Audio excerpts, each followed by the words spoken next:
Ertalab nonushtaga blinchik qilaman desam, uyda na sut, na kefir qolmagan. Mayli, hech qisi yo'q, blinchikni suvdan tayyorlasa ham bo'ladi. Eng asosiysi o'lchov birligini bitta stakanda ishlating. 2 stakan issiqqina suvimizga yarim choy qoshiqda osh sodasini sovaramiz. 2 osh qoshiqda shakar solamiz va yaxshilab aralashtirib olamiz. Xuddi o'sha stakanda 1 stakan unni oz-ozdan solib aralashtiramiz. 2 dona tuxumni chaqib solamiz, 2 osh qoshiqda o'simlik yog'i sovaramiz. Massani yaxshilab aralashtiramiz va birozga qoldiramiz. Tayyor bo'lgan massamizni biroz qizdirilgan blinitsamizga ingichka qilib qo'yib pishirib olamiz. Blinchiklarimni pishirib olgungacha choynagimni qarasam bir ahvolga kelib qolgan ekan. Choynagimga kelib qolgan ahvolni ko'rib to'g'risi o'zim ham uyalib ketdim.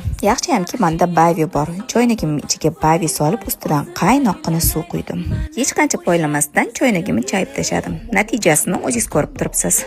Blinchikka keladigan bo'lsa, siz uchun foydali maslahat. Blinchiklaringiz tavaga yopishib qolishini xohlamasangiz, tavangizni blinchikdan boshqa narsaga ishlatmang. Bu retseptni bo'lsa, uyda sut qolmaganda blinchik qilishga bahona qiladigan tanishingizga yuborib qo'ying. Ichiga xohishga ko'ra nachinkali solib dasturxonga tortsangiz ham bo'ladi.